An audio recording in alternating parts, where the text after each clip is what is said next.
Santa Claus, একটি নাম যা শুধু শোনা মাত্রই শিশুদের মুখে হাসি এনে দেয়। কিন্তু এই রহস্যময় চরিত্রের উৎপত্তি কিভাবে হলো? সান্তা ক্লজের গল্পের শুরুর জন্য আমাদের ফিরতে হবে ৪র্থ শতকের দিকে। তুরস্কের মাইরা শহরে জন্ম নেন একজন পাদ্রী। তার নাম ছিল সেন্ট নিকোলাস। দানশীলতা এবং শিশুদের প্রতি তার গভীর ভালোবাসার জন্য তিনি বিখ্যাত হন।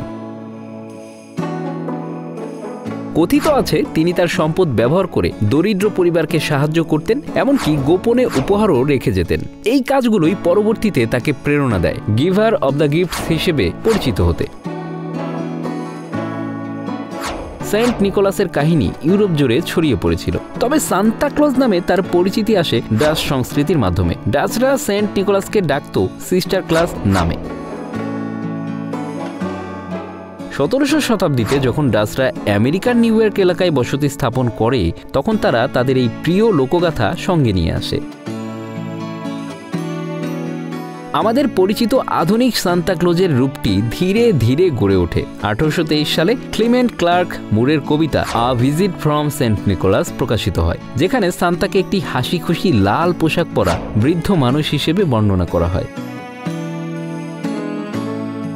১৮৮১ সালে কার্টুনিস্ট থমাস নাস্ট এই চিত্রটিকে আরও প্রতিষ্ঠিত করেন। এরপর বিংশ শতাব্দীতে কোকা কোলার বিজ্ঞাপনে সান্তার উজ্জ্বল লাল সাদা রঙের পোশাক তাকে বিশ্বব্যাপী জনপ্রিয় করে তোলে।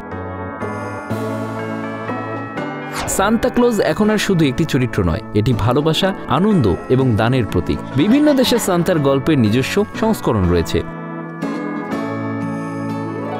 ফ্রান্সে তাকে বলা হয় পের নোয়েল, ফিনল্যান্ডে জুলুপুক্কি এবং রাশিয়ায় ডেড মরোজ। প্রত্যেক সংস্কৃতিতে সান্তা একটি বিশেষ বার্তা বহন করে, প্রেম এবং উদারতার।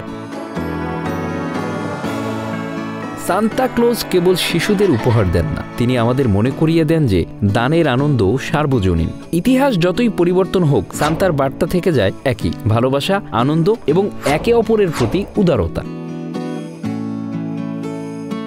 Bangla affairs news desk.